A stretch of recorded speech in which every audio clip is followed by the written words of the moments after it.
based off a 1982 French graphic novel called Le Transpurgatoire.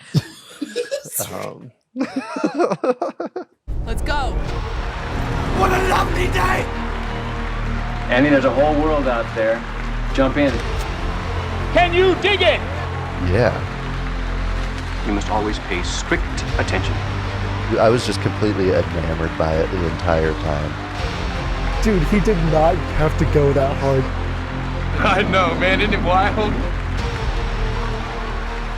TheJaredcast. So it begins. Dope. Sick. Good morning. Welcome to the Jaredcast. It is Tuesday the 17th, I think. I can count to 7. Yeah. How you guys doing today, audience? Good. I'm glad to hear it. Glad to hear it. Yeah, it's good. It's good stuff. And how are you doing, Jared? I'm good. I'm not as enthusiastic as the audience, but it's hard to match that gusto. But I'm doing well. How are you? I'm great. I just saw a friend of mine, an old friend of mine from high school, and we got to just hang out and shoot the shit. Nice. And search in vain for a DVD copy of The Fall. Have you seen that one? I have not. It's this weird movie about like a stuntman in a hospital bed, and he makes up a bunch of stories about himself, but it was shot in like on location in like 50 different locations all across the world, and it's like super expensive. Yeah. And lost a ton of money, but it kind of became this cult hit, and she was trying to find the thing.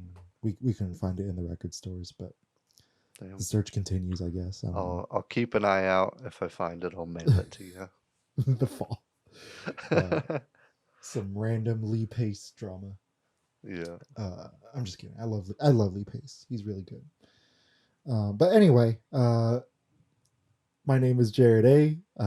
You just heard from Jared L as well. Hello. And this is the Jaredcast, where we talk about 2 movies a week, or 3, depending on whether or not we have a guest. But today how it's many just friends we have that week. depends on how many friends we have. Yeah. Today that number is 0, but that's okay because our topic is kind of a funky one that Jared picked. We're going over an interesting film theory, and in the process we're reviewing 2 very different films that have some eerie similarities. The first being the 1971 release called Willy Wonka and the Chocolate Factory, and the second being Snowpiercer, Bong Joon-ho's sci-fi modern classic, starring Chris Evans. We're going to be going over both movies and what we liked, what we didn't like, and Jared will be telling us some conspiracy theories about how they could possibly be connected, despite coming out 40 years apart almost. Yep. More than 40 years apart, and 2 different directors from 2 different countries. The most different movies. Yeah, but when Jared showed me the stuff that links the 2 together, I was like, oh shit, we got to do this episode. So I'm super stoked about it. I hope you are too, audience. But first,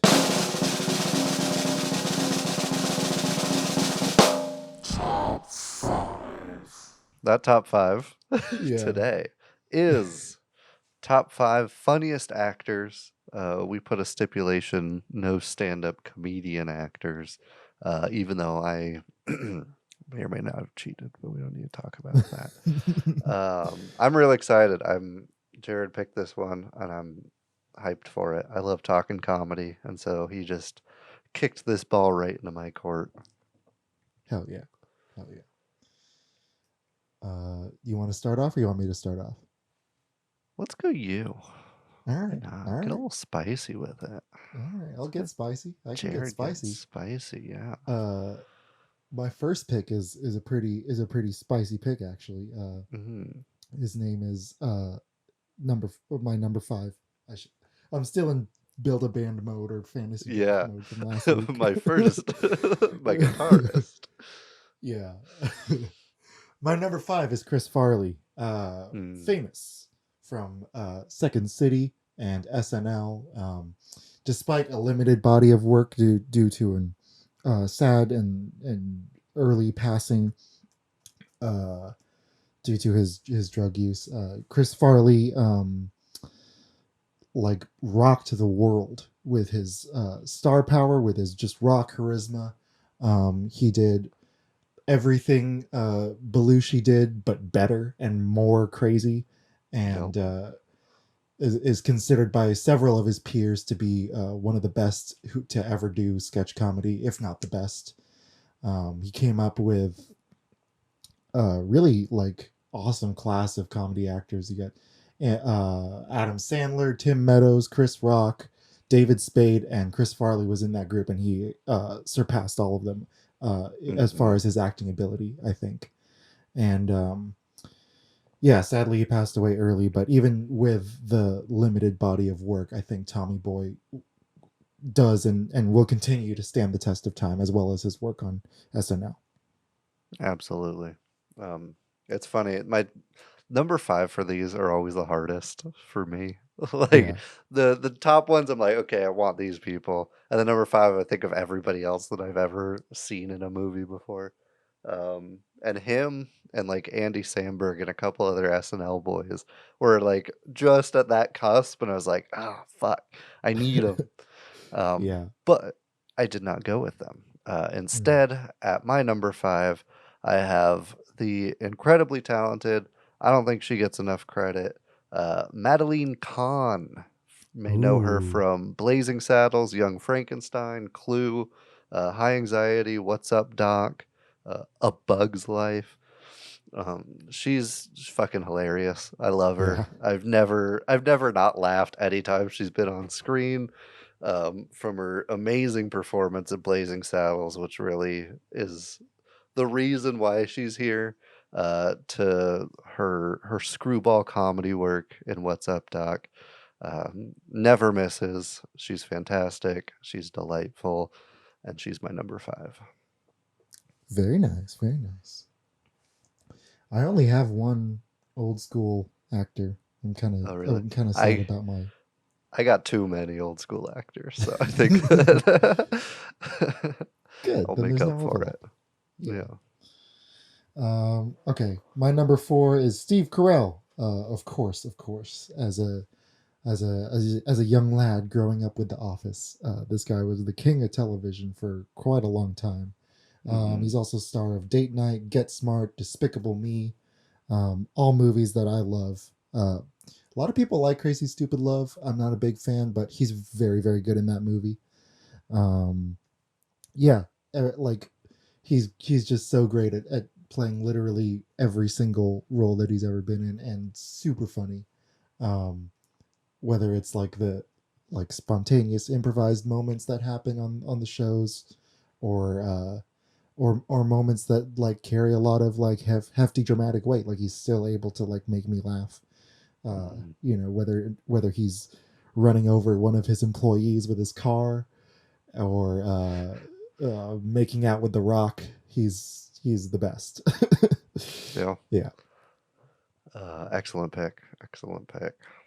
My number 4, I mentioned I had a lot of old school ones. This is not one of them. This is a more modern boy, but I don't think a single person on my list has as many movies that always fucking make me laugh as this guy. And that's Bill Murray. We've got fucking So Ghostbusters, Groundhog Day, every Wes Anderson movie, basically. Caddyshack, Ghostbusters 2, The Only Good Parts of the Monuments Men. Pretty much so many fucking classics under this guy's belt. Even cameos in Zombieland. He steals the show, and he's one of the first scenes you talk about when you talk about that movie. good. The man is insanely talented, insanely hilarious, and deserves every bit of this spot. I absolutely agree. He also narrowly missed my 5, but Mm-hmm. it's just crazy that he's like, I don't think anybody's had quite the same longevity that he's had, like being Yeah. not just relevant but like near the top of the comedy world for 50 years, Mm-hmm. in every decade, Yeah. which is insane. It's absurd. My number 3 is Kristen Wiig, star of Bridesmaids. She plays the bun in Sausage Party. she's also in MacGruber, but I just really love her in SNL. I think she might be my favorite SNL performer ever. It's between her and a couple others, but yeah, always hilarious, always on top of like whether she's the center of attention or she's playing like the straight man, like she absolutely kills it in every scene that she's in. Mm-hmm. I think I was a little too young during her SNL days, but I think the first time I actually saw her was was Ghost Town with Ricky Gervais. Did you ever see Oh, that? really? No, I heard about it, but I didn't bother watching it. Yeah, she has barely I think she only has like 2 scenes, and she plays like an Mhm. asshole nurse, and it's pretty awesome. Like, Yeah. because like Ricky's like super upset that that he almost dies on the table, and she's like, she just does not give a shit, and I was like, that's an awesome actor. Yeah. And then when I learned who they were, I was like, oh shit, okay, cool. Yeah. Uh, I grew up watching SNL, and she's always been like my favorite or one of my favorites since the beginning. yeah. Absolute national treasure, that woman. Oh, my number 3. I had to think, make sure I was on the right number. My number 3. We are going back a bit. We're going back to the 70s. Ooh. Ooh. To who many, and I agree, uh, are considered the Beatles of comedy. And I'm picking who I think is the Paul McCartney of comedy. That's my man, John Cleese, Hell yeah. from Monty Python. Obviously, Monty Python Holy Grail, Life of Brian, Flying Circus. Also was in Faulty Towers, A Fish Called Wanda, Shrek and Shrek 2. Just an amazing, funny guy. So creative. Everything he does has a direct line to my funny bone. And he really influenced my sense of humor from the beginning. Yeah. So I really just had to include my boy John here. Absolutely. Absolutely. Love John Cleese in literally everything I've ever seen him do. Yeah. Um, Same thing for my number 2, actually. This guy also influenced my sense of humor. It's Jack Black. Love this. I love Jack Mhm. Black. Literally every syllable and every movement that he makes me laugh. It's kind of unfair, and it kind of makes me mad that he's able Yeah. to do that. He's killing it on TikTok too. Like he's still just doing. He's been doing the same thing that he's been doing since the early 2000s, but it works every time. Yup. From Nacho Libre to School of Rock to the Jumanji movies, Tenacious D in the Pick of Destiny, Tropic Thunder, Kung Fu Panda. Like I love all these movies. These movies are classics in my brain. So I got to go with Jack Black. Yeah, absolutely agree. My number 2, here's where Jared's cheating comes in handy. Somebody I've mentioned, I think, in like 2 other top 5s. He's probably my most mentioned for this segment. He just keeps coming up, and I can't help it. And that's Robin Williams. Of course. Yeah, it's gotta be Mrs. Doubtfire, Yeah. Jumanji, Patch Adams, Night at the Museum, Aladdin, Hook, everything. He steals the show in everything he is in. Yeah. Whether it's more dramatic or all comedy, he is an enigmatic presence that is never missed, but he is sorely missed now. Number 2, Robin Williams. Got really sad at the end Yeah. there. When I said he's never missed, I was like, oh wait, now he is missed, but he like doesn't miss. Damn. Oh man. I wonder if he would have laughed at that. Maybe. I hope so. Yeah. I went in kind of a weird direction with my number one. It's the only one from a foreign country. And the only one that I would say is like kind of old school. He's still working today, but you know, whatever. His peak was in his 80s and 90s, so it's fine. But you know, when I was going over like who I would want for this list, I was thinking like, oh man, should I include Charlie Chaplin? Should I include Buster Keaton? Should I include the Three Stooges as like one number? Mm-hmm. But I was thinking, no, you know what? Because I know one actor who did everything that they did, but better, and still kind of does it, and that's Jackie Chan. From Police Story 1 and 2, to Rush Hour, to Legend of the Drunken Master, to Shanghai Noon, Shanghai Nights, and Rumble in the Bronx. I love all this guy's movies. He's the, in my mind, the king of action comedy, and the king of basically taking like old school physical comedy and bringing it into modern cinema. And he's still beloved and still relevant to this day. He's, I think, working on Rush Hour 4 as we speak. What an amazing and prolific talent, who also directed himself and directed a lot of the scenes, a lot of the funniest scenes that we've seen him in. Mm-hmm. Yeah, super talented guy. Kind of upset you shit on my number one pick in the process, but it's fine. Damn. My number one is Buster Keaton.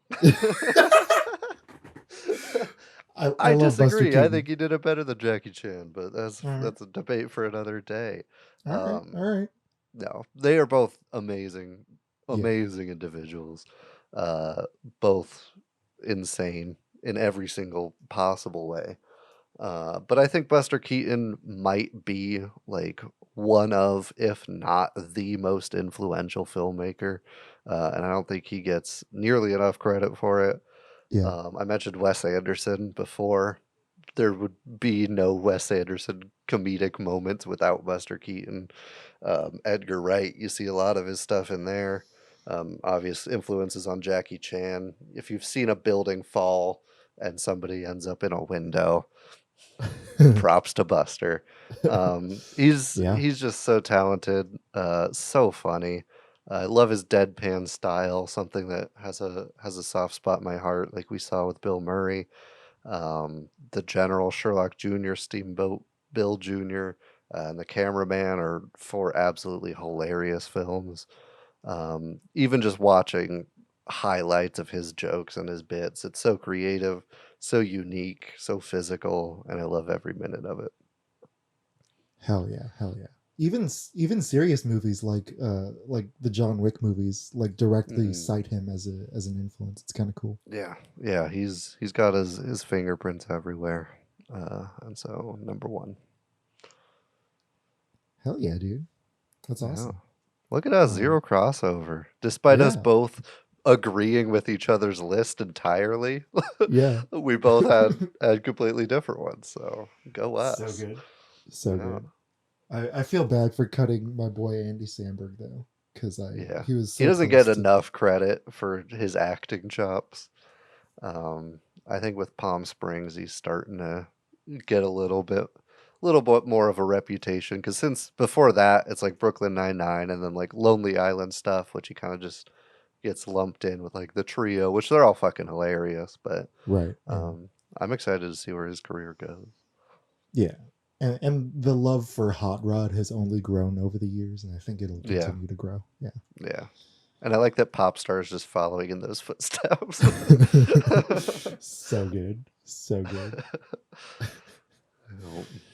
Alrighty. Shall we dive into our conspiracy theory episode? I think we shall. Or film theory. I don't know what it is. Is both. Is film theory trademarked? Because I know it's a YouTube channel, but I don't really watch their stuff. I don't think you can trademark it because it's also like a subject of study. And so I feel like you wouldn't be able to. I Right. don't know. Whatever. Good for us Yeah. then. Well, I mean, people tried trademarking the word react, so who knows?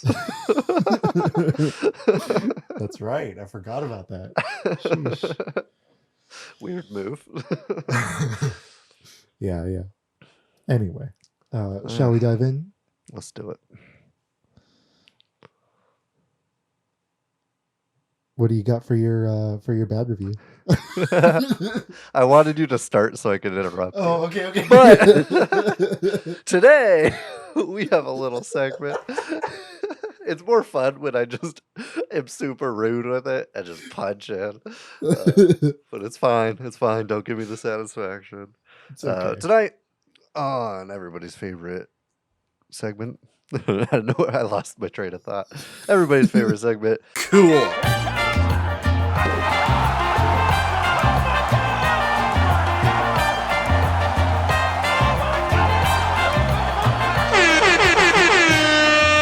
Bad reviews. Jared reads poorly written reviews because it's funny and it makes him laugh and stuff. This installment comes from Bill308, giving it a 1 out of 10, saying, not exactly the charming film it's purported to be, which might be a word. Genuinely didn't look it up. A lot of these bad reviews were people who loved Johnny Depp more. And that was the base of their reviews. And I don't think Why? Yeah, right. Right. But anyway, here's Bill's review for Willy Wonka and the Chocolate Factory. Willy Wonka, as played by Gene Wilder, is the grown-up stranger all parents warn their kids not to talk to. He's smarmy, he's a little too friendly, he's horribly frightening, and to my utter astonishment, he turns out to be deadly.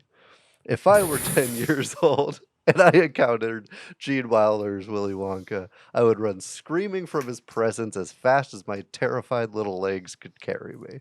I certainly wouldn't accept an invitation to visit his hellish chocolate factory, where small children are slurped up their demise in giant vats of confection. This is supposed to be a children's film? It belongs in a double feature bill with Texas Chainsaw Massacre. What a perverted, hateful movie, and what a dirty trick to play on innocent children. Damn. Yeah. Did you find this on Tumblr? No, but I easily could have. IMDb, baby. Yeah, dude. It's a little too friendly. He hates everybody. He hates everyone in this film. Yeah. Oh man, I love it. Yeah. It was a good one for sure. It was the only one I found that wasn't like praising Johnny Depp over Gene Wilder. Which is a crime, but we'll get into that. I read somewhere that Gene Wilder actually liked Johnny Depp in the role, but he hated like the movie overall, so he didn't even. Yeah. I think the only thing I liked about Charlie and the Chocolate Factory is that they went into Willy's past or Wonka's past.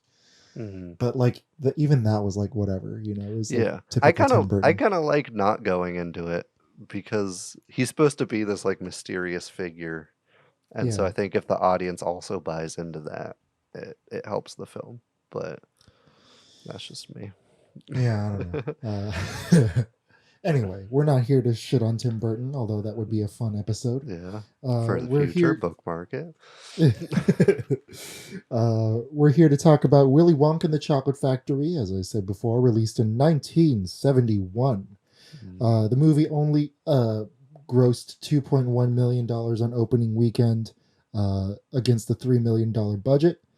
It went on to gross $4.5 million, so it wasn't a total flop, but it definitely underperformed. There was good critical reception. Generally, people liked the movie, thought it was a good movie for children, and a good movie for adults to sit in with their children. Mm-hmm.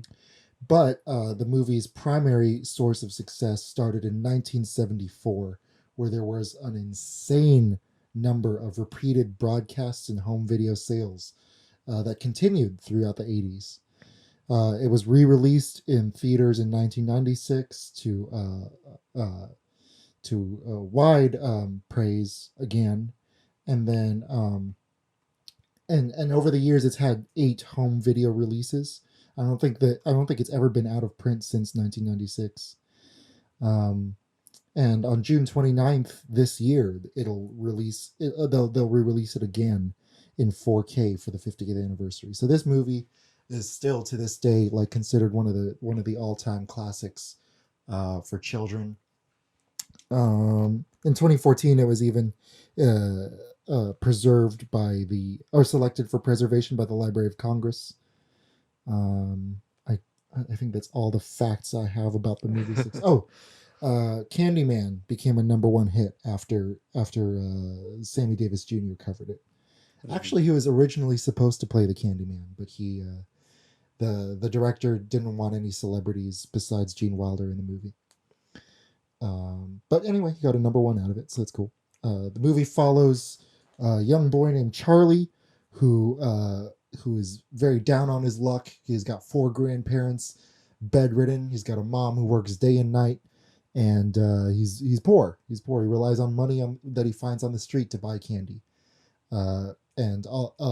He, along with 4 other kids, gets selected to tour the mysterious chocolate factory of the even more mysterious Willy Wonka, a genius and eccentric candy maker who takes them on a wild ride through his factory.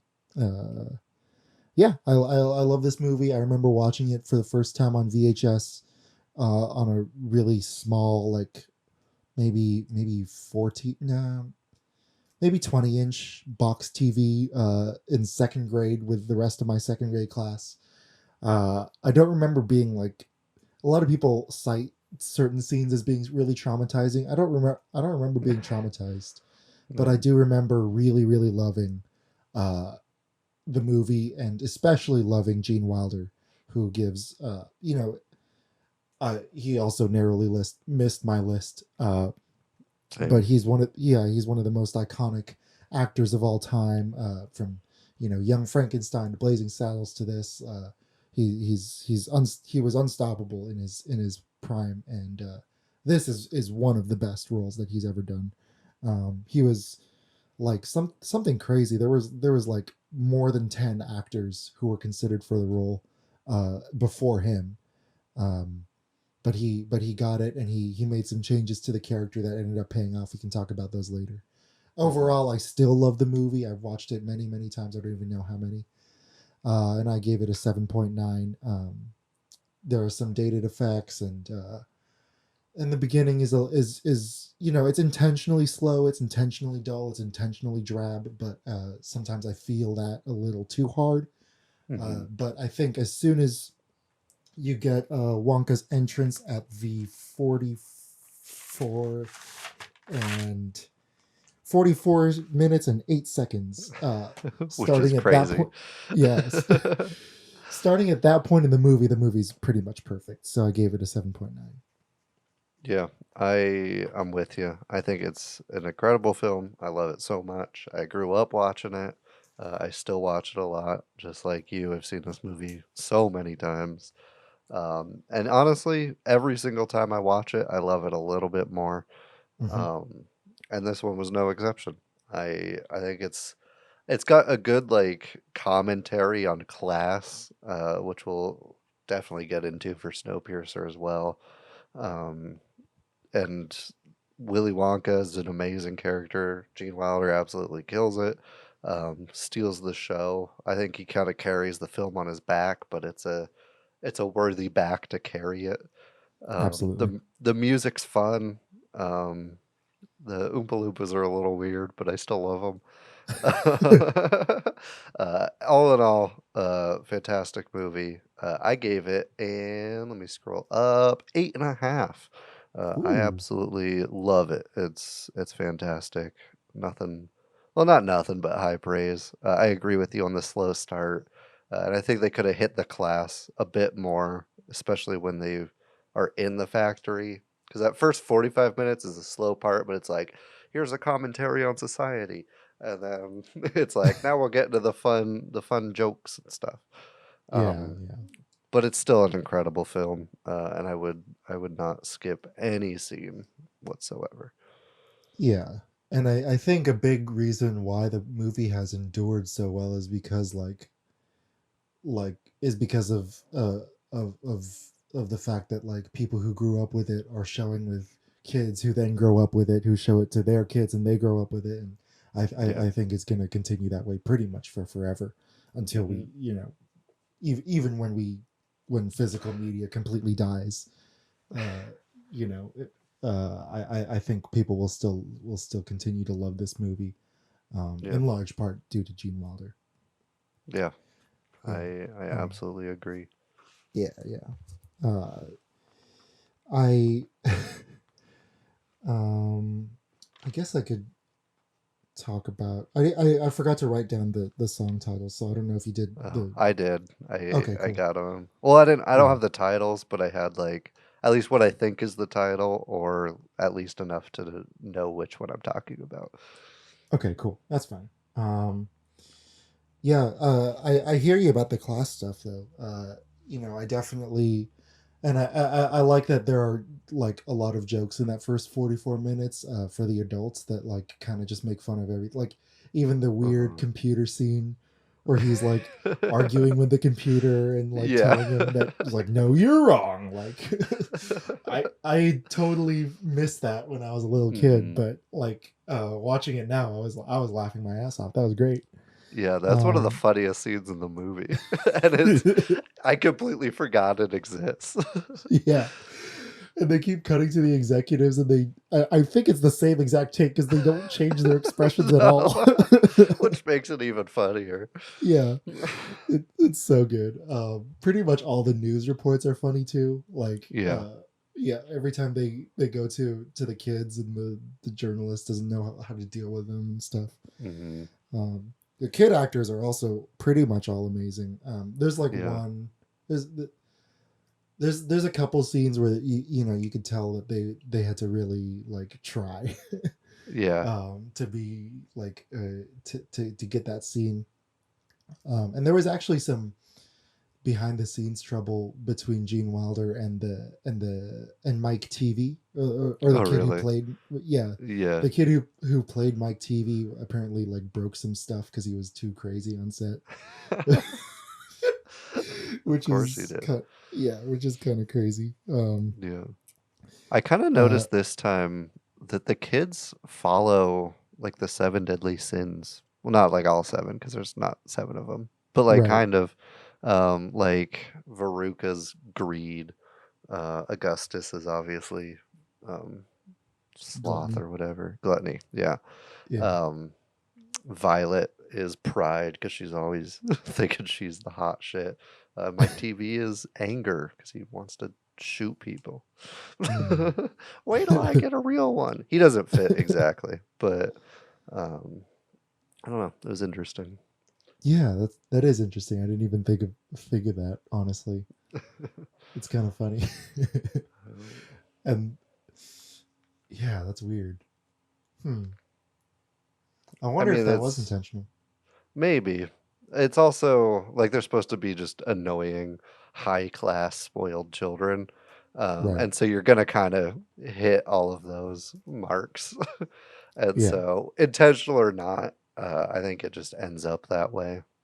Yeah. It's kind of good they didn't cover all the sins. I don't think you could do lust. Yeah, that's too many. This is this horny ass kid trying to fuck a candy cane.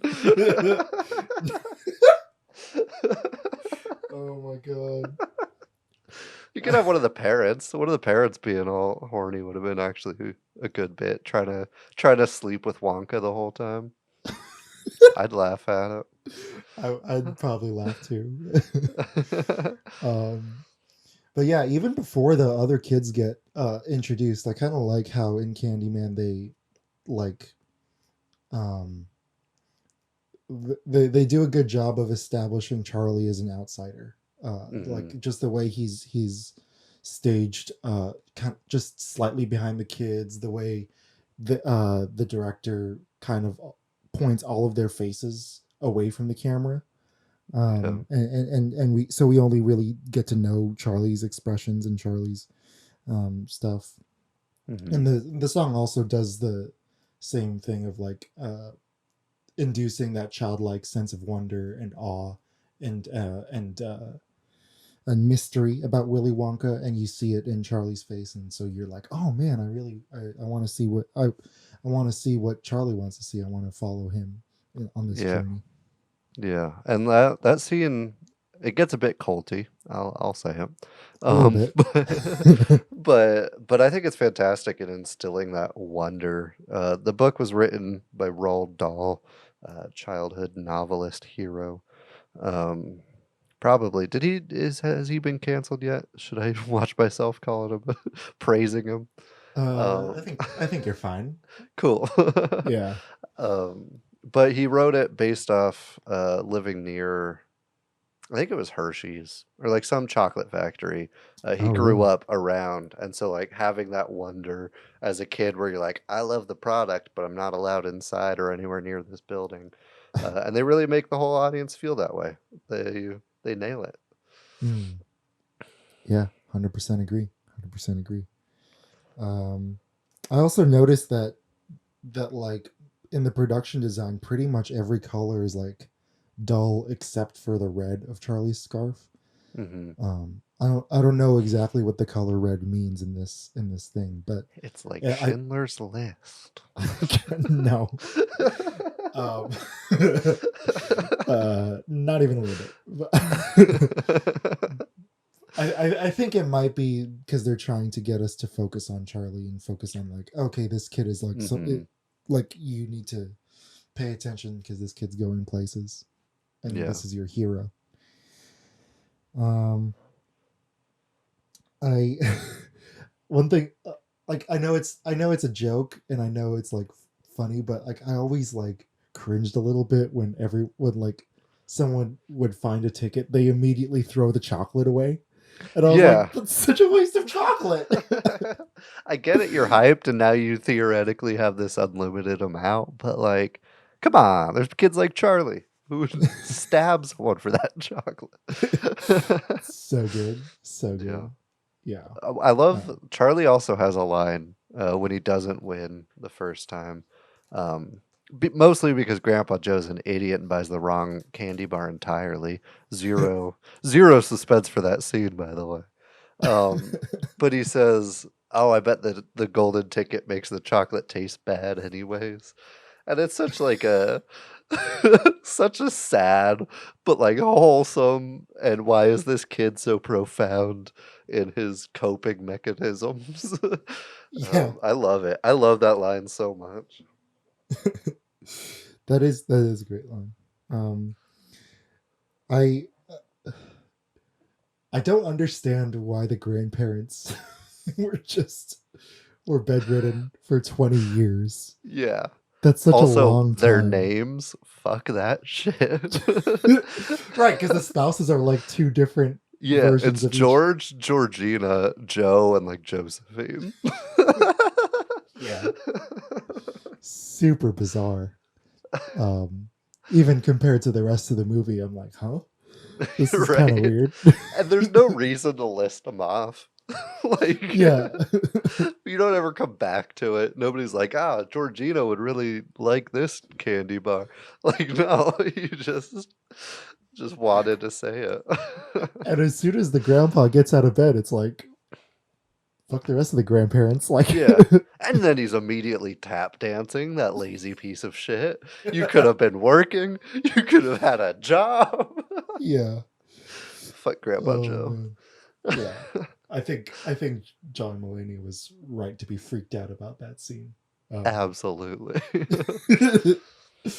Oh man. Yeah, there's a weird horror vibe kind of throughout. what you mentioned, like some people getting freaked out, like the creepy peddler who's like, nobody goes in and nobody comes out, and then just like literally backs up into the shadows after. He's real creepy. The That's boat great. scene where he's like intentionally freaking people out. I Yeah. love it. Yeah. Yeah, I agree. But obviously the highlight of the movie is Gene Wilder, who you know, one of the most perfect entrances for any character. Like I was reading like the behind the scenes stuff, and he said like, I'll only do this movie if you let me play my entrance this way. And the guy was like, are you sure? He's like, yep, otherwise I'm not doing the movie. And so he did this, and I'm pretty sure the cast didn't even get to meet him until that scene. And so when he falls down after limping all the way to them and doing the somersault, like their surprise is absolutely genuine. And like from then on, you really can't tell if Willy Wonka is telling the truth or if he's lying. And he just defies your expectations at every turn in the factory. I love it. Like every pause, every line, every step is done with like a twinkle in his eye. And like he always has these like weird like non sequitur lines that he says, and he switches between like French, German, Italian, Latin, and Shakespearean English. It's super weird. Like when they're in the small room, in the small room, and they're like, let us out, Willy Wonka. And he's like, he just looks up at this guy's like, is it my soul that calls upon my name? And he just continues like, what are you doing, man? Yeah, I watching it this time, I think Willy Wonka is literally just fucking with them the entire time. Like, I don't think, because he doesn't show them anything useful. They show, like, the coolest thing is the everlasting gobstoppers being made. But, like, as far as we know, it's not even a real candy, because, like, Slugworth has his weird inside job, so I don't even think he was planning on making that. There's nothing important that he shows them whatsoever. It's all just red herrings. I think he's genuinely just every single thing he's doing is for his own enjoyment and to like fuck with people. And he's just like rolling his eyes at the dumb outsiders the entire time. Yeah, every time he knows a kid's in danger, he's like, "Wait, stop! Don't do it!" Yeah, don't come back. Yeah, it's so good. Yeah, like everything just turns back to him just fucking with people. It's great. Yeah. And the only, I think, genuine moment that you see is like at the very, very end, after the final test. And even then, it's kind of his response is still odd and eccentric. He's like, he grabs the everlasting cup. He's like, "So shines a deed in a dreary world." Yeah. I'm like, all right. This guy's like 10. Chill out a bit. Yeah, the only time Grandpa Joe has a backbone, though, is that scene. That's true. Actually, no, he kind of cracks jokes. Grandpa Joe gets a sense of humor in the factory. But yeah, that's when he really stands up for something. Hell yeah. Yeah. I think we talked a little bit about the drab production design in the beginning, but obviously that all immediately goes away as soon as they enter the chocolate room, and he starts singing Pure Imagination. I just get a wave of nostalgia hit me in the face. I also love all the Oompa Loompa songs. I think they're hilarious. Yeah. I thought it was kind of weird that they had the lyrics up at one point. Like, yeah, they do a whole lyric video, and they're like popping in like Brady Bunch style into little corners and stuff. No idea what that was about. Yeah.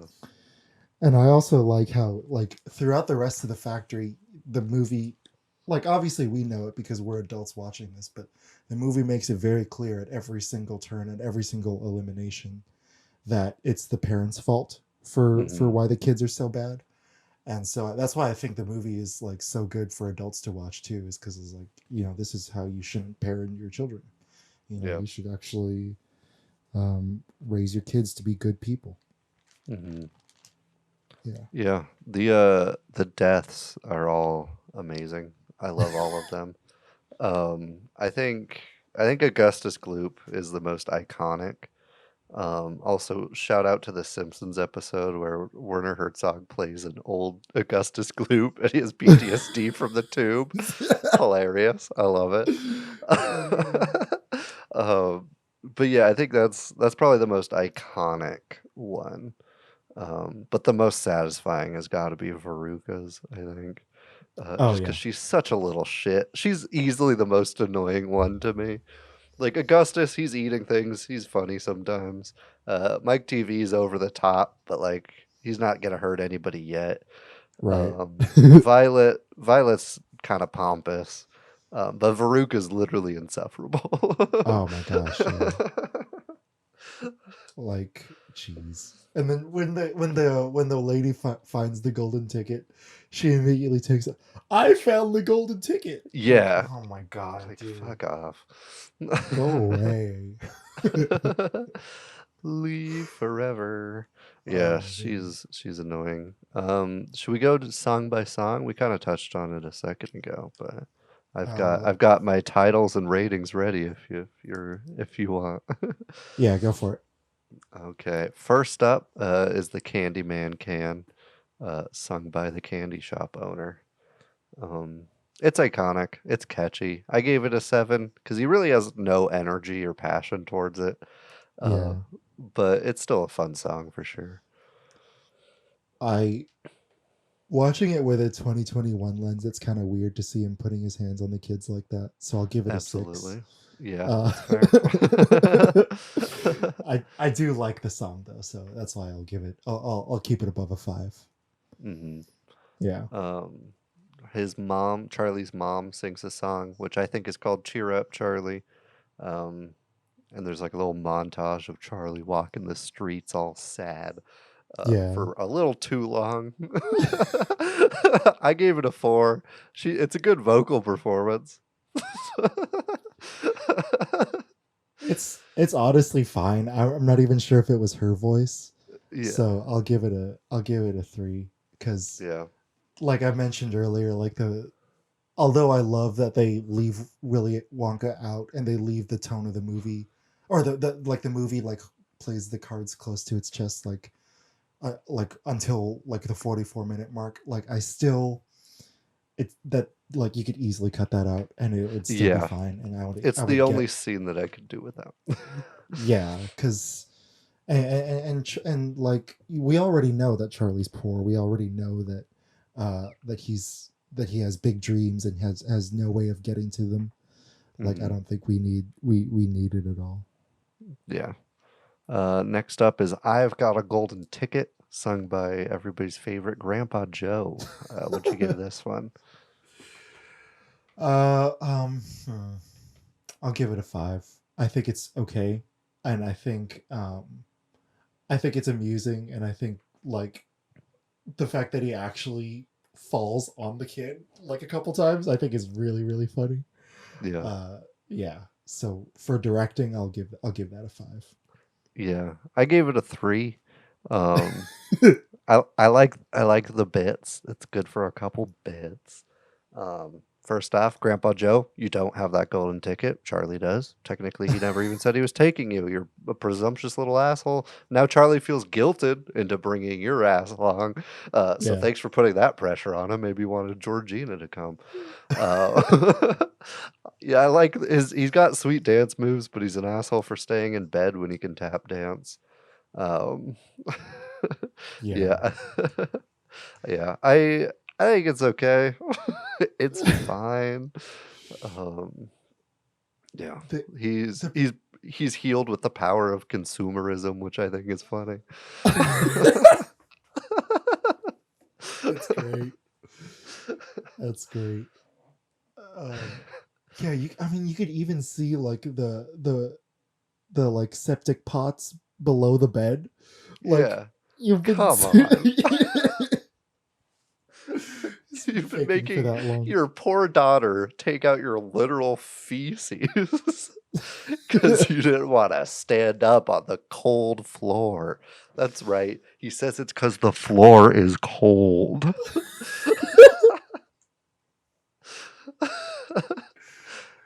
Oh man. Anyway, world. Go for it. Go for it. No, I was gonna say the next song. Oh. World of Pure Imagination is up next. This is my favorite song on the movie. I'll give it a 10. Really? I gave it an 8. I like it a lot. I love everything about it. I would just never bump it in the whip. Not that I would do that to any of these, but like, I don't know. Right. I've heard it too many times. It's kind of worn on me. Yeah, I mean, I just love the way Gene Wilder delivers it, and I love that he takes a bite of a wax flower and doesn't like immediately look grossed out. Like he actually looks like he's eating his own candy. I love his the way he goes up and down the stairs, like and like stops everybody from going ahead of him, and like is totally deadpan the entire time. Like he takes his philosophy in life so seriously. Maybe we don't know if it's a bit for him or not. Yeah. And I think that's why I would give it those extra couple points, is just because like I really cannot read him at all, and I love it. I love that about him. Yeah, that's fair. Next up comes the Oompa Loompas post-mortem fat shaming. Would you get this one? Oh man. I think wait, is that the one where they leapfrog over each other, or is that later on? Yeah, I think it's this one. This one is the one where they like really go all out and they're like all fucking dancing hardcore. Yeah. And just making fun of this kid because he's fat for the entire time. Yeah, I'll give this one a 7 just because I like another Oompa Loompa song more. Really? This is my favorite Oompa Loompa song, I think. I think it's hilarious. I'm currently trying to look up lyrics because there's some great come on, we cried, the time is ripe to send him shooting up the pipe. Just the lack of remorse is great. Yeah, they call him so big and vile, so greedy, foul, and infantile.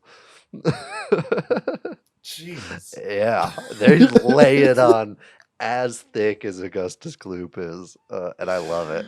It's fantastic. I gave it a 10. Oh wow, nice. Then you got No Way of Knowing Where We're Going, or Which Way We're Going, the terrifying song in the paddle boat.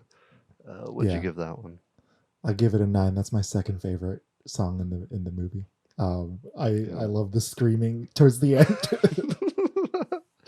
It's and just the sudden stop is like, oh, it's so good. It's so good. Yeah. Like slow build and then like a magnificent crescendo and then boom, stop, and it's right back to 0. I love it. Yeah, I gave it an 8. I think it's amazing. For all the reasons you said. It's such a weird scene too, but I love everything about it.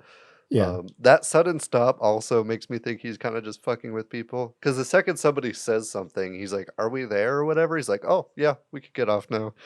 So I think he's just waiting for somebody to say something, and that's when he was gonna stop it. Yeah. Yeah, I think it's great. 8 out of 10 for Jared. And the freaking millipede going across the guy's face, it's so weird. I love it. Yep. Next up is the Oompa Loompas chewing out Violet. What'd you give this one? I think this one's my favorite Oompa Loompa, so I'll give it a 9. I just love the choreography with them rolling her around while she's already like they're like, we need to get her juiced so that she doesn't explode, but there's no sense of urgency in the Oompa Loompas. Yeah. The last two are pretty tied for me. This one's fucking amazing. There's a weird like shame that they use for chewing gum. They're like, chewing gum's great if you're not smoking, you fucking child. They even call her a cow at one point, which is kind of funny. Yeah. Yeah, I gave it a 9. I think it's fantastic as well. All the Oompa Loompa songs are great. I Want It Now, which is sung by Veruca in the Golden Goose Den. It's as far as like story and writing, it's a good song. But by that point, you've already gotten so sick of her. Yeah. So I don't know, because like I that's obviously intentional. So do I give it a lower score because I'm annoyed, or do I give it a higher score because I'm annoyed? That's exactly where I'm at with it. Yeah, so I'm gonna say 7.5. I don't know. Yeah. Yeah. I gave it a 6. Because I went back and forth for the same reason. But she's also the only kid who gets a song in the whole thing. That's true. And so it's weird to begin with because she's not important.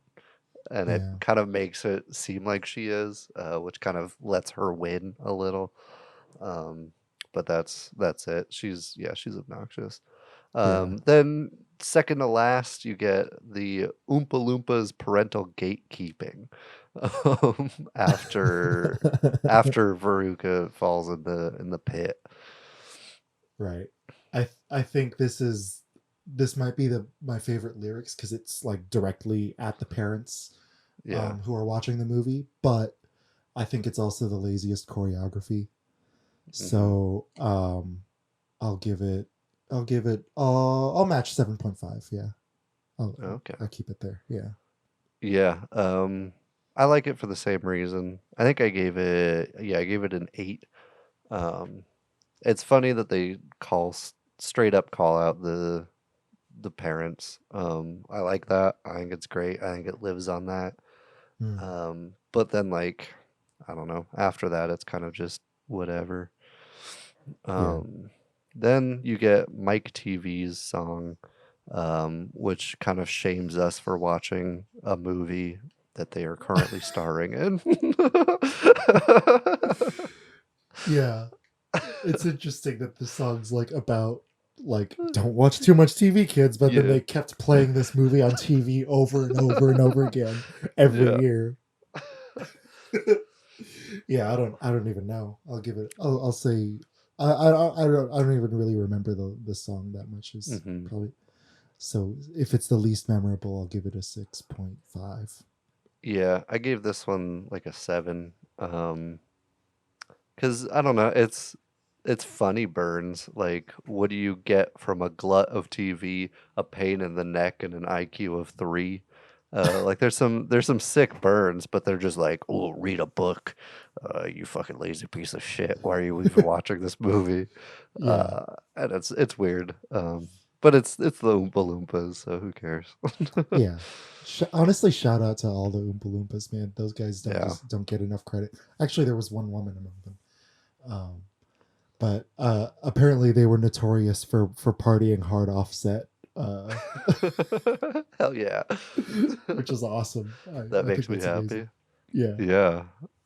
There is a lot of burns in this movie, mostly from Wonka. My favorite being to, I forget which dad. I want to say Violet's dad. But he asks when they're getting on the pedal boat, will this thing float with all of it? And Willy Wonka looks him in the eye and he says, with your buoyancy, it sure will. And then he sits his ass down and continues. And there's just these little burns, and it's great. I love it. I love him. Yeah. What kind of observations did you make about the movie's like statements on class? Or if I don't know if they made any statements, but like observations. I don't know. Yeah, it's mostly about how everybody thinks Charlie's different and lesser because he's poor. They don't really hit it home too hard, which is also one of the the qualms I have with Snowpiercer. They can also kind of lean into it a bit more. But yeah, I think they could have hit it a bit harder. Big on consumerism and how Yeah. that kind of just drives people. If anything, it leans into that even more than class. But you get what they're trying to say, and for like a kids movie, I think that's enough. Yeah. Yeah, I agree. Like, I remember a common critique. I love Inside Out, but I watched it as an adult. But like a common critique of that movie was that it was too like the themes were too heavy for kids. Hmm. I don't know. I don't know if I agree, but like, sometimes you just gotta keep it light in your kids' movies. Yeah, And I think, yeah, and like kids aren't gonna be like getting into some Marxist theory when watching this. Like it's not right, gonna be on their brain anyways. It's more for the adults who are watching. I think same with Inside Out, honestly. Like yeah, little kids are gonna be like, "Ooh, pretty colors," and then above that, they're like, "That's a funny. That's going on in me. I am like her." Um, but they're not gonna be like, "Oh shit, depression." yeah. Or like when they roast San Francisco when they see the asparagus pizza, I'm like, what kid is gonna laugh at that joke? Yeah, Yeah, yeah. So I don't know. It's weird to like say critique things like that in kids' movies because it's not for them. And if they lean in too hard, it's just kind of weird for the kids because they don't understand it rather than right. like picking up on it. So, yeah. Yeah. All right. Yeah, Cool. that's anything else you got about Willy Wonka and the Chocolate Factory? I do not. I got nothing. Um, For sure. should we get into why Snowpiercer is a sequel before or after we talk about Snowpiercer? We can do we can get into our scores for Snowpiercer and just like the basics, and then we can talk Got about it. the Sounds good. bigs. Yeah. But before we do that, we've got everybody's favorite segment. Cool.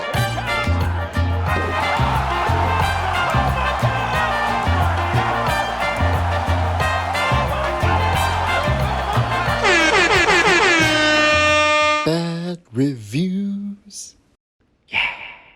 Probably. I don't know. We haven't had any feedback on your favorite segment, but it's our only segment, so fuck you. Jared reads poor reviews of movies we're watching because it's funny and it makes him laugh and stuff. Woo. This one comes from Bronco46, calling the film disgusting, revolting. They added another comma, so I felt like I had to read it like there was more. Gave it a 1 out of 10, saying, "Who writes this kind of film?" You're on IMDb, pretty easy to look up.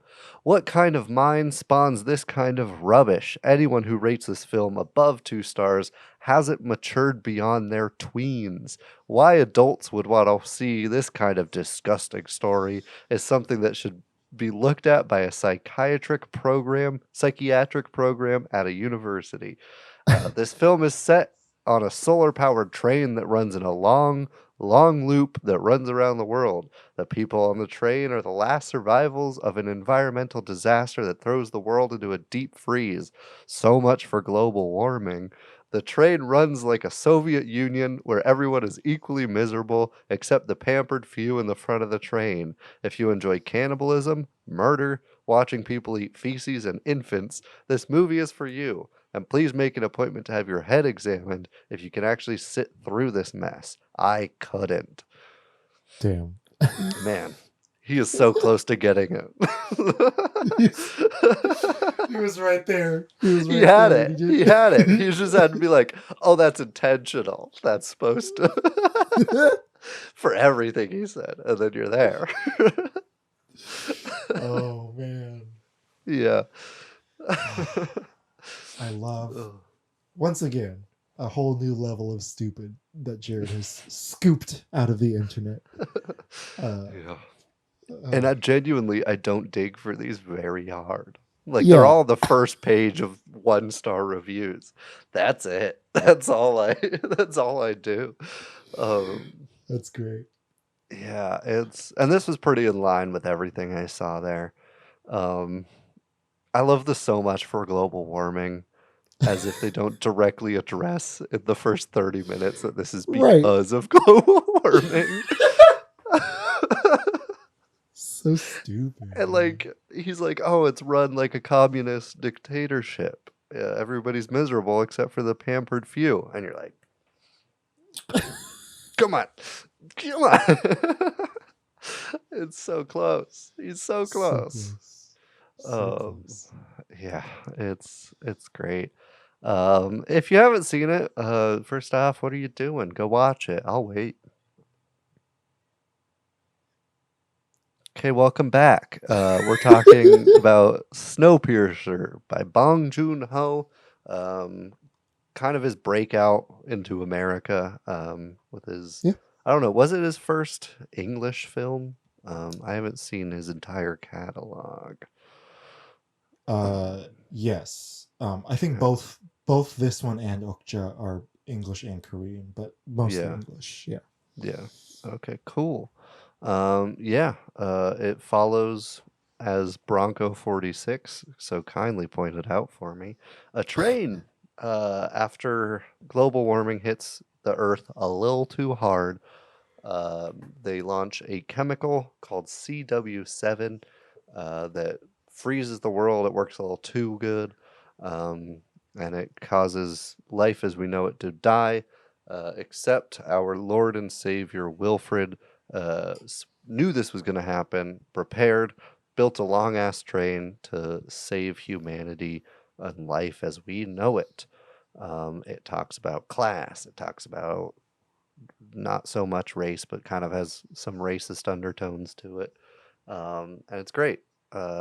Based off a 1982 French graphic novel called Le Transpurgatoire de Serre. Written by Jacques Lob and illustrated by Jean-Marc Rochette. It's great. Spawned a TV show, pretty universally loved. A TV show that was also renewed for a second season. Makes it further than a lot of TV shows. I haven't even seen part of it, but I've heard halfway decent things. And I love it. I think it's a real fun movie. It's inventive. It's exciting, and it has something to say. It's got great action sequences. The acting is pretty damn good as well. You've got some huge names like Chris Evans, obviously. You've got Tilda Swinton, Ed Harris, Octavia Spencer, John Hurt, Jamie Bell, a bunch of very talented people behind this movie, and an insanely talented director. Bong Joon-ho won a lot for Parasite, as we all probably know. And I think it's fantastic. You see his style, his fingerprints all over this film. If you're a fan of Parasite and you haven't seen this, first off, I stopped for you. Why didn't you watch it? Second of all, go watch it. Go watch all his stuff. He's a fantastic director. I gave this one an 8 out of 10. I think it's fun. I think it's a damn good time. What do you think? I loved it. I loved it the first time I watched it. This is my either third or fourth, I'm not quite sure, viewing, and I get something new out of it every time. Easy 9.2 for me. I love it a lot. There is some dated CGI that I noticed even my first time Shout watching out to the bugs. But the moment is still emotionally effective due to the historian and I guess he is a historian, but like the illustrator and Curtis's reactions to seeing the bugs. I think that the moment still sells for me. Two of the greatest action sequences of all time are in this movie, and it's a brilliant sci-fi that, like Jared said, talks about class, but also talks about fate and free will, and literally what is our role in the grand machine of I love the kind of like the thunderous and the epic score that comes out in the movie in the beginning, but like I love Bong Joon Ho's restraint in using that score. In the steam room scene, there's almost no music, and I love that scene so much. I think Tilda Swinton is perfect. I think Song Kang Ho as Nam is perfect, and I think this is probably my favorite Chris Evans performance of all time, or so far. Um, I love his inner conflict. Every single step he takes is a step that he feels like he needs to take it, but he regrets it almost immediately, and it's such a satisfying and brilliantly written hero's journey. I was first actually introduced to the movie. I had to stop this video essay in the middle because they were about to spoil some things. But Tony Zhou, who's famous for the film channel Every Frame a Painting, talked about the dynamic of left and right and forward and backward that Bong Joon-ho so brilliantly shoots in this movie, and about how that relates to Curtis's journey from the back of the train to the front, and from the front of the train to back to the engine. Yeah, it's absolutely brilliant. It is a fun action movie, but it's also at times gruesome and frightening. Especially in that arm punishment scene that Tilda Swinton goes on this monologue about where your place is in life. That there's this philosophical dilemma in the movie that everything, including the revolutionaries, are in their preordained place, and it freaks me out every time I watch the movie go full circle with the hand motion of turning the key and coming back out and turning the key and putting it back in. And I think the scene of the last cigarette is why it's I love that scene so much, and it's why it's my favorite Chris Evans performance. Yeah, absolutely. That scene with Tilda Swinton and the arm torture is so fucking good. Her speech kind of using or revolving around the metaphor of you wouldn't wear a shoe on your head and you wouldn't wear a hat on your foot. You guys are shoes. I'm a hat. Know your place, essentially, is what that whole thing boils down to. Which is one, hardcore, fucking savage as fuck to say to people. Um, it's fucked up, but it's real. Like, it ties into the real world heavily.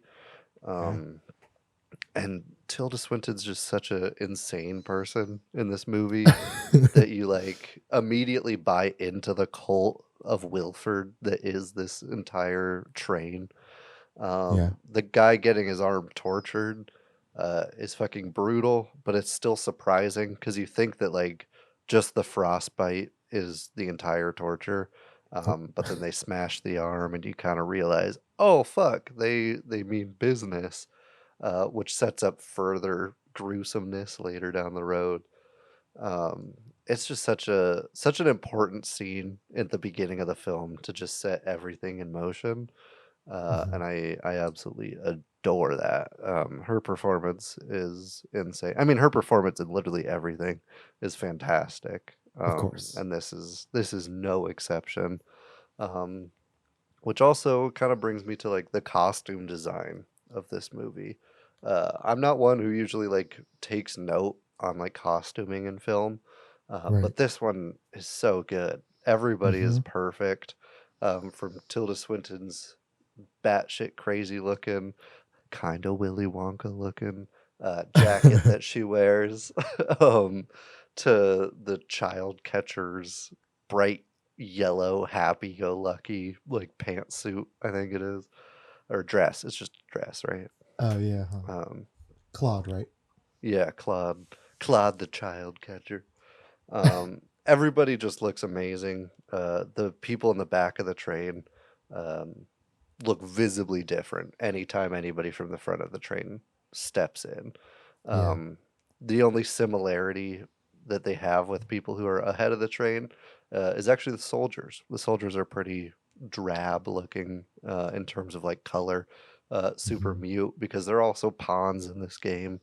They're just fulfilling their role just as much as everybody else is, and I kind of like that tie-in. And even when like people like the violinist who I can't remember the name of, Paul, I think.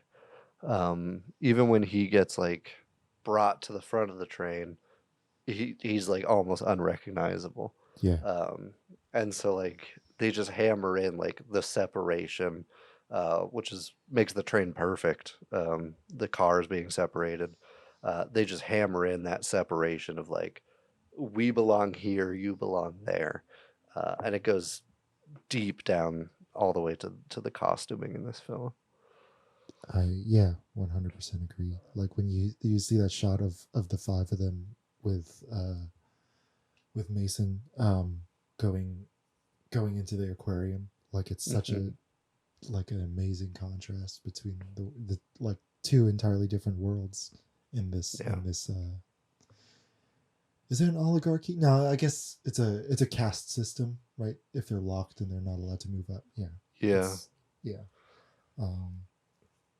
Super good. And yeah. Are you is this where you see the similarities with Willy Wonka and the Chocolate Factory, or does it go? Yeah, Even it's deeper. it's the kind of start of it. Both Okay. films also talk about fate and free will, Yeah. which we didn't really touch on in Willy Wonka. Um, but there's a clear theme of like destiny, and that this is Charlie's fate, even down to like seeing somehow a quarter in a drain. That's pretty far out of his vision. Um, and just that drawing him and him buying the winning candy, everything's predestined, according to both these films, which is a pretty scary thought. But you do kind of see the themes of people being kept in their place, like Charlie's poor, and so he has to be poor forever. That's definitely one of them. Um, I can just rattle off everything if you'd like. I can fucking dive Do into it. it right now. Do it. Let's talk about it. Yeah. If you haven't heard this theory, audience, it was made by, I think, Rhino Stew initiated it, or at least popularized it, if not. It's pretty popular. It's not something that we came up with, but it's something that we both fuck with. It's something we both are very interested in. Yeah. So the theory goes, Snowpiercer is the sequel to Willy Wonka and the Chocolate Factory. Wilford, the inventor of the train, is Charlie in the future, and the train. And he later changed his name to Wilfred Wonka, and branded everything with a W to pay homage to his successor. Um, both films follow elaborate and pretty dark methods of finding a successor. One member from the group is removed in each room. Both have themes of class, children, food, fate versus free will.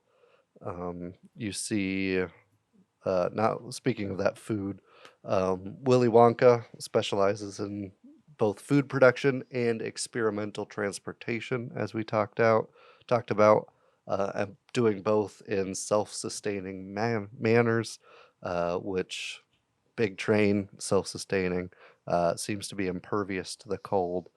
And obviously the food production made out of bugs and or people. Um, there's giant W's everywhere, like I said. CW7, Charlie Wonka 7, a bit of a stretch. This is where Wait, we so start he getting caused the apocalypse too? They think that, yeah, because he does chemistry with the teacher a lot. So he That's has the right. interest in chemistry. Oh my How God. else would he know to prepare? The 7 could refer to the 7 people that are like made an example of. So Right. he thinks that that's like an intentional killing as well. Pretty dark shit. Fuck you, Charlie, I guess. Um, Wonka thrives off both whimsy but also chaos, which is huge on the train. Especially the education scene, I think, is the best example of that. It's Hmm. so over the top and chaotic. There's hidden messages in food is a big thing in both. The use of spies, and he makes a case that Slugworth and Gilliam are the same person. They look very Interesting. similar. I give him that. He's referred to as an old friend, and Slugworth or Gilliam says, "Oh, my day was decades ago," potentially referring to when he was a spy for Willy Wonka. Dun, dun, dun. bit of a mixed bag. There's also a bunch of other characters that they draw similarities between. Franco the Elder, also known as the stoic, pretty impervious hitman, is Mike TV. Love for guns. Wait till I get a real one. Oh He got a yeah. real one, and now he kills poor people on trades for a living. Uh, Minister Mason, Tilda Swinton, Veruca Salt. They make the case that Veruca Salt fell in the tube, had a near-death experience, was traumatized. So instead of being overly selfish, she's overly like selfless and like Hmm. forgiving, and like loves Wilfred, aka Charlie, for saving her life. So she devoted that. But she's still prone to having her temper outbreaks, her violence, and her insanity. I actually really like that connection. I think it's the Yeah, strongest out of all of them. that's awesome. Claude, the child catcher, don't really know much. They say besides what she looks like and that she eats her own blood at one point. The Augustus or the Gloop family will eat anything. So they make the case that it's Augustus Gloop's daughter. I like the theory that it's a trans Augustus Gloop. I think that'd be even better. Oh But sheesh. nonetheless, she's a gloop in the eyes of Rhino Stew.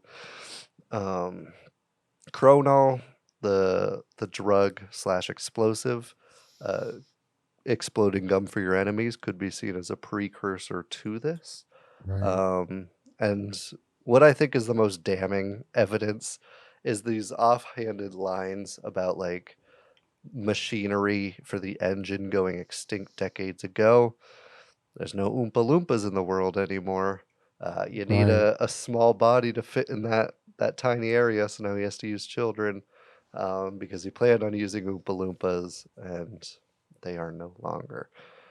So that kind of sums up the Sheesh. similarities. There are other like real small ones. Like the first two times somebody says Curtis's name, a little bucket dips inside the frame for a second, which is a weird coincidence, but I don't think that's could be used as evidence at all. But No. it is kind of freaky. It is kind of Yeah. freaky though. um, and there's a bunch of like small shit like that that's kind of reaching. Yeah. But genuinely, I think it's got some grounds to it. Like, Yeah. I mean, I think there's a case. yeah, I remember you telling me about this and I was like, "Come on, dude. Really?" But then I watched the video and I was like, "All right. All right. I'm sold." Cuz like I like getting older and realizing how dark Willy Wonka and the Chocolate Factory is. Yeah. And then this takes it that extra step of like it's really dark now. Mm-hmm. And so I really love it. I also love the machine metaphor. Um, but I also noticed, even just in this last watch, that both movies kind of break the illusion of free will in the climax. Like you think you understand. So at the climax of the movie of Willy Wonka and the Chocolate Factory, you think you've already understood. Like, okay, Charlie's a good boy. That's how he got this far. But Mm-hmm. no, he actually got this far because Willie wanted him to get this far. Same Yeah. with Wilford and Curtis. You think Curtis like has gotten this far by virtue of sheer will and by virtue of like the good of the rest of the train. And then immediately the rug gets pulled out from under him when all the people that when most of the people he's been fighting for get murdered in cold blood. And then he Wilfred tells him like, oh no, this is all according to plan because I want you to be my successor. However, both protagonists in just a single moment willfully decide the fate of their reality, the fate of their world. Charlie by returning the everlasting gobstopper to Willy Wonka, and then also Curtis in a beautiful moment sacrificing his own arm to save a child, to save the child of his friend Tanya. Like it's that's the part that sold me, was actually just watching it. It's like, oh wow, shit, okay. I love that arm sacrifice too, because there's a line earlier where he's like, I shouldn't lead if I have both my arms. And then he lost one. How can I lead? It's amazing. Also, both people looking for successor call their future successor my boy, which is weird. right. Again, super weird writing choices. I can't imagine. I know Bong Joon-ho watched a lot of television as a kid, and that's kind of what started his love for cinema. So maybe he watched Willy Wonka and the Chocolate Factory as a little kid, and maybe that subconsciously leaked into his screinwriting. It's just weird how many. And I love this the line. It's such a throwaway line, but he says like, in the beginning he says, in the whole wide train, train.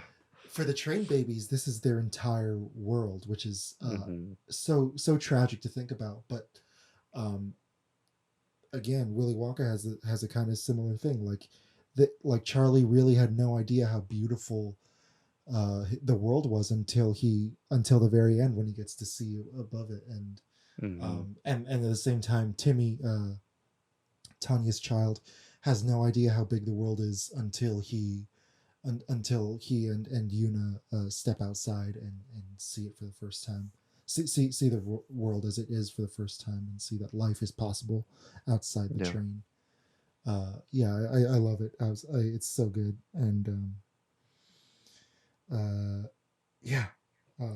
that whole the whole wide train line also makes a moment later even more beautiful, when they're, I forget which car it's in, but the first time they see windows, because it's literally the first time any of them have seen outside the train since they've been in the train.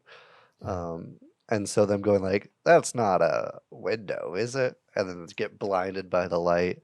But they see just the frozen wasteland of the world. But it's still beautiful to them because it's something outside of themselves and outside of this prison that is the rattling arc. It's great. Yeah. And I know I made a comment about the CGI, but there's this really fantastic image of like a mass of people frozen just outside of a subway car. And I thought that was just, so good. It's so good. Yeah. Like the CGI looking outside of the train holds up pretty good. For me, it's the making of the protein blocks that doesn't. Yeah. Especially the little bug that's just going like that. Yeah. Like in a close-up. Hanging out. we didn't need that. No. Yeah, man. I guess we can get into more stuff that I love about Snowpiercer. Yeah. As an action movie, I love it. It doesn't. You can't really compare it to any other action movie, which is what I like. I love that every single hit has a really like hard and what's it called? Yeah, hard hitting impact. Like you can, like in the sound design, you hear every time the axe breaks the skin. You hear every time like someone gets like blunt force trauma to the head. Yeah. It's you hear every fish that gets cut. so good. I love that so much because it's It's so weird. weird. It's so weird, but it's so Yeah. like intimidating. Like, I'm gonna dip my axe in fish's blood before I kill you with it. Like, Yeah. oh my god, it's so gross. First time I saw it, I didn't like it. I was like, that's dumb. Like, that's weird, whatever. Yeah. But the more and more I watch it, the more and more I like it. Because, like, prior to the last weapons that they really fought against were the guns that didn't have bullets. So they Yeah. knew there was, like, no real threat. So this not only shows that it's, like, sharp enough to cut flesh, but it also kind of says a message that, like, you lower class people are nothing but, like, this fish to us. Like, we'll just kind of discard you as much as this. You and this fucking fish are equals. So And so I good. love it for that. Also hints that there's an aquarium ahead because, like, they had to have a fish somehow, which is kind of cool. It sticks continuity wise. So I've since came around on it, but at first I was like, fuck this fish. Yeah, man. That fight though is amazing. I love it. It's It's amazing. Yeah. incredible, especially when they stop and say Happy New Year. To the blackout in the tunnel is fantastic. Everything about it is great. Yeah. And when they tell the kid to, like, take the fire, and Yeah.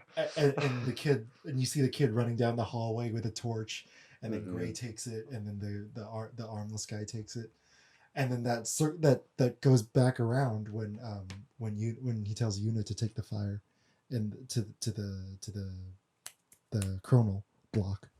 Yeah. So good, so good. Yeah, it's just such a tightly written script too. Like, everything that happens is important and comes back into play later in the movie or references something that already happened. It's kind of like Get Out in that way, that it's just like everything has purpose to it. There's zero fluff or filler in any line of dialogue or like any action. 100%, 100%. So is that your favorite scene? Or is Yeah. it, like, up there? Okay.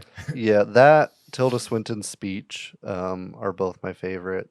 I really like Wilfred's speech because it's like such a calm moment. And earlier in the film, somebody says, like, don't let him speak because he has like a silver tongue to him. Yeah. That even just Chris Evans or Curtis taking a moment alone for like the first time in 17 years. So good. Yeah, those are all probably like my top 4. You? Yeah. I don't know if I'd put the fight with the masked men on the top, but it's definitely up there. Mhm. I love Curtis's monologue as well. Yeah. At the end, when he has the last cigarette and he has it lit, but he doesn't smoke it, and the whole time, every single close up of Curtis up until that point are moving. Like, he never gets a chance to stop. Like you said, he never gets a chance alone, but like he never gets a chance to stop because he's part of the train. He's moving forward because he thinks it's the right thing to do, but it's just the perpetual motion of the machine, of like this caste system. But finally, when he takes a chance to reckon with himself and reckon with like what he's become and how far he's come and where he's been, his close-ups are all static, both in the very front of the train and in that last cigarette scene. I love it. And I also love the gunfight at the bend when they both it's such a clever, like, it's way so badass. Yeah, oh my god, it's so good. And they and it just, like you said about the flow of the movie, like, it immediately goes straight into the steam room battle. But I gotta say, my number one favorite scene is when he walks up to a guard completely unarmed, puts the gun up to his own head and pulls the trigger, and then immediately you see Jamie Bell's face. they've got no bullets. Yeah, dude. Yes. It's insane. yeah. Just the balls to fucking do that based off a rumor you heard. Right. But you get a sense of his leadership immediately because of it. Mm-hmm. Yeah. And a great payoff with the barrels that you see earlier, with the giant like thing that he's like surfing on and sprinting over. So good. Yeah, which is also even further back a reference to Jamie like surfing on him when he's stealing him. Right. Like everything just ties back together, Yeah. which also the whole free will thing comes into play every time they do that. It's just incredibly well written. 100%. Oh. Any other notes about this or Willy Wonka or its connection to Willy Wonka? I think I'm good. I think we've talked our audience's ear off enough. Yeah. But this they deserve it, honestly. Like both of these are I think Willy Wonka's already considered a classic, but I think Snowpiercer will go down as like a really monumental sci-fi film. Yeah. And I think it's a necessary film now, especially now that we're like kind of in mainstream news. We're talking about whether or not our economic system holds up, and whether or not we can function as a capitalist society. And of course, Bong Joon-ho takes this even further in Parasite, which I highly recommend as well. Absolutely. I will say the end of both films also hints at children being the future in a very children of men type of way. At least for Snowpiercer, not so much Willy Wonka, but watch both of them. They're both fantastic. Hell yeah, dude. Hell yeah. Anything we want to announce to the audience? I don't know. I feel like it's the same shit every time. Yeah, I don't think we got much. Yeah, it's okay. It's okay. But tune in next week. We might have an announcement. Maybe, probably not. I don't know. But yeah, maybe we might announce something. Only one way to find out. Don't get your hopes up.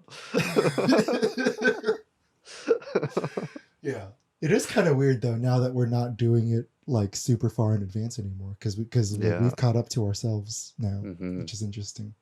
We can't take a vacation. It's okay. Yeah. Well. But thank you guys for listening.